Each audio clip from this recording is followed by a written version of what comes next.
Welcome back to another video of Tech Basics. In this tutorial video, we are going to learn how to download AnyDesk app on your Mac. First step is to open your browser. Now click on the search bar and type in download AnyDesk for Mac. Now scroll down a little bit until you see this logo, click on it. Here on the center of the screen, you can see a download now button. Before clicking on that button, make sure that you have selected the macOS option.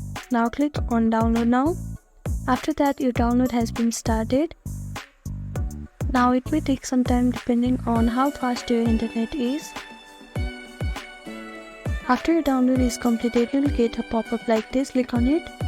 Now here you have to drag the AnyDesk logo into the application. After that, your installation is completed. Now go to the Launchpad and here you can see AnyDesk app.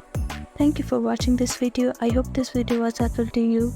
Please do like, share and subscribe to our channel, and don't forget to comment down below if you have any queries. Thank you.